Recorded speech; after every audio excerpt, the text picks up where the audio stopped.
Hello, my dear students. Good morning and Jai Shri Krishna. Once more, welcome to SSV Academy branch Neemuch. एक बार फिर से आप सभी का इस संस्था में स्वागत है। BSc third year maths paper first unit first चल रही है और आज का ये लेक्चर नंबर 12 है। डियर स्टूडेंट्स, आधार से रिलेटेड अपन ने पहले एक क्वेश्चन थ्योरम्स पढ़ी थी कि बेसिस यानी आधार क्या होता है। अब उससे रिलेटेड अपन एक क्वेश्चन करने जा रहे हैं। ये देखिए, ये क्वेश्चन आपके सामने है। इस क्वेश्चन में क्या पूछा गया है कि यदि S सदिश समष्टि V3R का एक आधार है तो सिद्ध करना है कि S dash alpha plus beta, beta plus gamma, gamma plus alpha ये भी V3R का एक आधार होगा। देखो क्या प्रूव करना है। If S equal to alpha beta gamma is a vector space is a basis of V3R, then prove that S dash equal to alpha plus beta, beta plus gamma, gamma plus alpha is also a basis of V3R। यानी कहने का मतलब यह है कि S V3R का एक आधार है तो अपने को सिद्ध करना है कि S डैश भी V3R का एक आधार होगा। Is that clear? तो ये अपने को आधार सिद्ध करने के लिए एक तो लीनियर इंडिपेंडेंट यानी रैखिकता स्वतंत्रता अपने को इसमें बतानी पड़ेगी। देखो स्टार्ट करते हैं, इसको कैसे करेंगे। बहुत ही सिंपल क्वेश्चन है। देखो स्टार्ट करते हैं।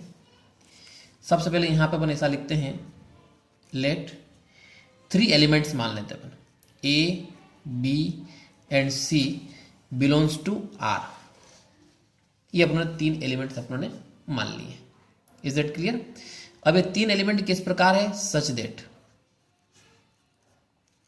सच दैट यानी कि ये तीनों एलिमेंट्स इस प्रकार हैं कि इसको अपन लीनियर कॉम्बिनेशन के रूप में लिखेंगे। देखो लीनियर कॉम्बिनेशन के रूप में कैसे लिखा जाता है, A into alpha plus beta plus B into beta plus gamma plus C into gamma plus alpha. ये एलिमेंट्स कहाँ से लिए अपनों ने? ये क्वेश्चन में जो अपने को प्रूव करना है एस डैश, वहाँ से अपनों ने ले लिए हैं। क्लियर? एस डैश के एलिमेंट ले लिए अपनों ने, alpha plus beta, beta plus gamma, gamma plus alpha, और ए बी सी यहाँ से ले लिया अपने रियल नंबर में से। इसको अपने लीनियर कॉम्बिनेशन के रूप में लिख दिया, इसको इस टाइप से इक्वल टू 0। अब यहाँ पर अपन क्या करते हैं, इस ब्रैकेट को सोल्व करते हैं। ब्रैकेट को सोल्व करोगे तो क्या आएगा, a alpha plus a beta, वापस यहाँ से क्या आएगा, b beta plus b gamma, फिर यहाँ से क्या आएगा, c gamma plus c alpha equal to 0। अब क्या करते हैं अपन, यहाँ से एल्फा कॉमन निकालते हैं, इसमें से और इसमें से। एल्फा कॉमन निकालोगे तो क्या आएगा, देखो यहाँ से ब्रैकेट में ए प्लस सी इंटू एल्फा ऐसा आ जाएगा प्लस। अब बीटा कॉमन निकालो, देखो इसमें और इसमें से, तो यहाँ से बीटा कॉमन निकालेंगे तो अंदर क्या बचेगा, a plus b into beta. Last इन दोनों में गामा कॉमन निकाल लो तो क्या बचेगा, b plus c into gamma equal to क्या आ जाएगा, 0 आ जाएगा। क्लियर यहां तक? अब क्या होता है कि चूंकि V3R इसमें एक वेक्टर स्पेस है, ठीक, तो इसमें एक लीनियर कॉम्बिनेशन मिलता है।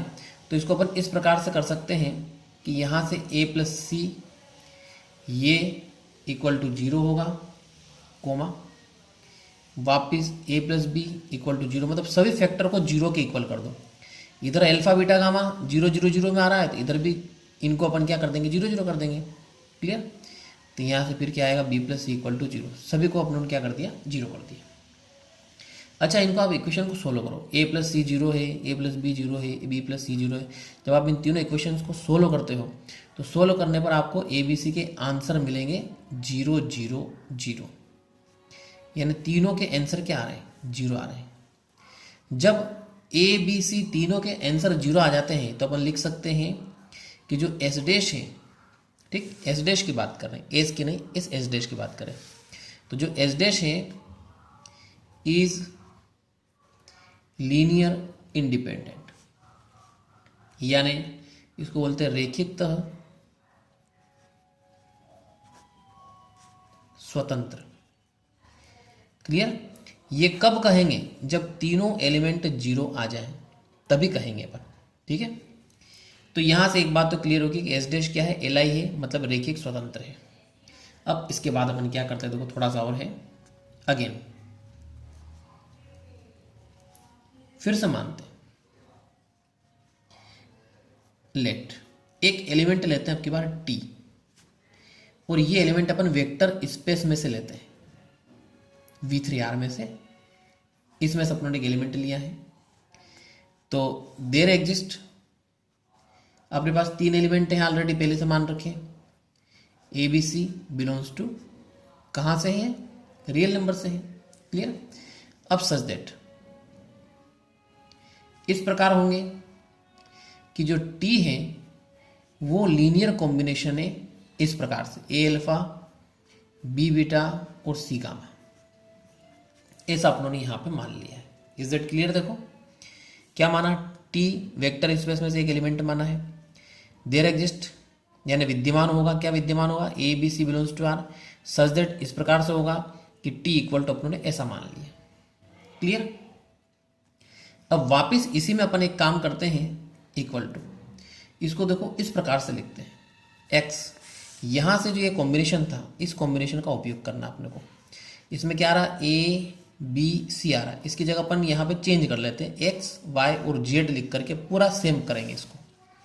तो एक्स ब्रैकेट में क्या आएगा, तो अल्फा प्लस बीटा, फिर वाई बीटा प्लस गामा, फिर जेड गामा प्लस अल्फा, यानी पूरा ये वाला अपनों ने लीनियर कॉम्बिनेशन लिख दिया है। क्लियर? केवल क्या क्या, ए बी सी की जगह अपनों ने एक्स वाई जेड ले लिए। अब यहाँ पे इन दोनों को इक्वल करना, देखो इन दोनों को कंपेयर करेंगे अपन। तो पहले इसको अपने को थोड़ा सा सोल्व करना पड़ेगा, इसको फिर से लिख लेते हैं। देखो फिर से लिखेंगे, इधर की साइड को लिखेंगे पहले अपन, ए अल्फा प्लस प्लस चल रहा है ना, plus B beta plus C gamma equal to, अब इधर अपन क्या करते हैं, अल्फा बीटा गामा कॉमन निकालते। देखो यहां से आएगा एक्स अल्फा, चलो पहले अपन मल्टीप्लाई कर लेते हैं, एक्स अल्फा एक्स बीटा, फिर वाई बीटा वाई गामा, फिर जेड गामा और जेड अल्फा। अब अपन कॉमन निकाल लें, तो देखो a alpha plus B beta plus C gamma equal to, अब अपन क्या करेंगे, अल्फा कॉमन निकालेंगे तो इसमें से और इसमें से निकलेगा, ब्रैकेट में क्या बचेगा, एक्स प्लस जेड बचेगा, ये अल्फा कॉमन आ गया। इसके बाद बीटा लो, देखो इन दोनों में से बीटा कॉमन निकालोगे, अंदर क्या बचेगा, एक्स प्लस वाई, ये बीटा कॉमन निकल गया। फिर यहाँ से लास्ट में अपन क्या करेंगे, गामा कॉमन निकालेंगे इन दोनों में, तो ये बचेगा आपके वाई प्लस जेड और ये गामा। अब यहाँ पे दोनों साइड में कंपेयर करते हैं, यानी कंपेयरिंग बोथ साइड। ठीक, दोनों साइड में अपन तुलना करें तो देखो क्या होगा, दोनों साइड में आप तुलना करिए, तो अल्फा और अल्फा की आप तुलना करते हो तो x plus z equal to कितना हो गया, ए हो गया, x plus z equal to a. Clear? अगला क्या होगा, x plus y equal to b, और एक और क्या आएगा, y plus z equal to c. देखिए यहाँ पे तीन इक्वेशंस अपने बन रही है। अपन एक काम करते हैं, यहाँ पे इसको इक्वेशन फर्स्ट दे देते हैं, जो ए बी सी की वैल्यू आ रही थी। अब यहाँ पे इनको अपन इक्वेशन नंबर दे देते हैं 2, 3 एंड 4। अब इन 2, 3 एंड 4 को सोल्व कैसे करें? ठीक है, बिल्कुल सिंपल सा क्वेश्चन है, तो आपने 11th में इस टाइप का पढ़ रखा है। इनको सोल्व करने के लिए सभी को प्लस कर लो, ऐड करेंगे सभी को, तो ऐड यानी जोड़ने पर, सभी को ऐड करने पर तो सभी डबल आ जाएंगे। देखो एक्स डबल है तो 2x हो गया, फिर 2y हो गया, फिर 2z हो गया, इधर क्या आ जाएगा आपके a प्लस बी प्लस सी आ जाएगा। अब यहाँ से 2 कॉमन निकाल करके उधर बटे में ले लो, x plus y plus z equal to क्या आ जाएगा, a plus B plus C upon 2 आ जाएगा। इसको दे देंगे अपन इक्वेशन नंबर 5। अब क्या करना है, 5 में से जब आप 2 को माइनस करते हो, देखो कैसे करेंगे अपन, इक्वेशन 5 माइनस 2, 5 में से 2 को माइनस करते हो देखो x कटेगा, z भी कट जाएगा, क्या बचेगा y। और आप इसमें से इसको माइनस कर रहे हो तो a plus B plus C upon 2, इसमें से किसको माइनस कर रहे हो, आप a को माइनस कर रहे हो। इसको सोल्व कर लेते हैं, देखो सोल्व करेंगे एलसीएम कितना आ रहा है, 2 आ रहा है। फिर a प्लस बी प्लस सी और क्रॉस मल्टीप्लिकेशन करेंगे तो -2a, यानी यहाँ से आपकी y की वैल्यू कितनी आएगी, a में से 2a माइनस करो आप, -a आ जाएगा। फिर प्लस बी प्लस सी अपॉन कितना आ रहा, 2 आ रहा। क्लियर। अब इसी प्रकार अपन क्या करेंगे, 5 में से 3 को माइनस करना है, तो सिमिलरली अभी आप माइनस कर सकते हो, 5 में से 3 को माइनस करना है, 5 में से 4 को माइनस करना है, ये आप कर सकते हो। मैं डायरेक्टली इसमें आंसर लिख रहा हूँ, क्या आएगा देखो। y के बाद में आपके जब आप 5 माइनस 3 करते हो तो z की वैल्यू निकलेगी, आपके z की वैल्यू निकलेगी c plus A minus B upon 2। इसके बाद एक और माइनस करोगे आप तो उसमें x की वैल्यू निकल जाएगी, x की वैल्यू निकलेगी आपके a plus B minus C upon 2। अब इसको देखो किस प्रकार करेंगे, एक्स वाई जेड तीनों वैल्यू निकल गई अपने। अब क्या करना है, अब इसको देखो इस प्रकार से अपने को लिखना पड़ेगा, for every t belongs to V3R, यानी प्रत्येक जो t है VR में शामिल है। देयर एग्जिस्ट, अपने पास 3 एलिमेंट होंगे, तीनों के तीनों लिखेंगे। पहले ये अपनों ने लिख दिया x का, फिर लिखना पड़ेगा आपको y का, फिर लिखना पड़ेगा आपको z का, यानी 3 एलिमेंट्स हैं अपने पास ये। क्लियर।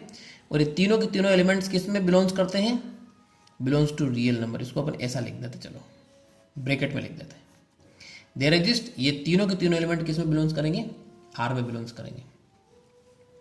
इसका मतलब यहाँ पे t की वैल्यू निकालेंगे तो t की वैल्यू क्या आएगी, अपने पास क्या था, x अल्फा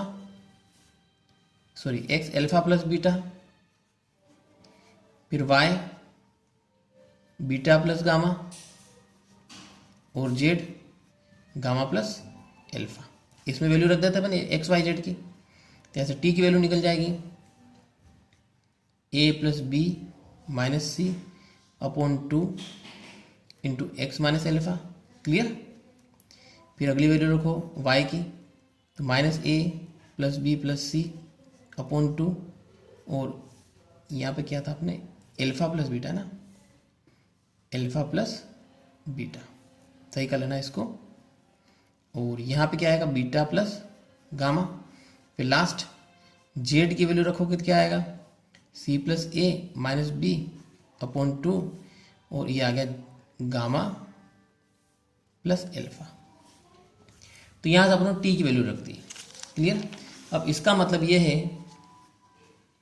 कि V3R जो है कि प्रत्येक अवयव के लिए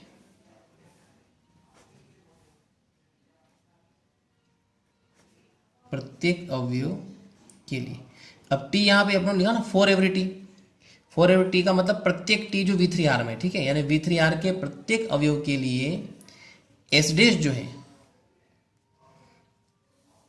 एस डैश के अवयवों को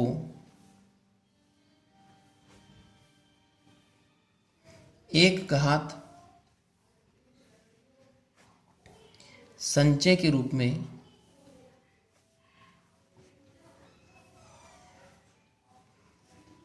लिखा जा सकता है। देखो V3R के प्रत्येक अवयव के लिए एस डैश के अवयवों को एक घात संचय के रूप में लिखा जा सकता है। लिख दिया देखो अपनों ने, प्रत्येक अवयव टी को एस डैश के अवयव कौन कौन से आ रहे हैं, देखो alpha plus beta, beta plus, देखो मैं बताता हूं आपको, ये एस डैश है। एस डैश के अवयव क्या आ रहे हैं, alpha plus beta, beta plus gamma, gamma plus alpha. देखो ये आ रहा है, इधर क्या आ रहा है, alpha plus beta, beta plus gamma, gamma plus alpha. यानी टी को alpha plus beta, beta plus gamma और गामा प्लस अल्फा, इन तीनों अवयवों के साथ एक घात संचय के रूप में अपनों ने लिख दिया है, यानी इसको अपन लिख सकते हैं। क्लियर। अब लिख सकते हैं, इसका मतलब यहाँ पे ये हो रहा है कि V3R जो है ये आपके LS डैश के इक्वल होगा। यानी पर लास्ट में लिख सकते हैं कि अतः S डैश जो है भी V3R का एक आधार होगा। देखो यहां से मैं इंग्लिश मीडियम बता रहा हूं। So every elements of V3R can be written in Li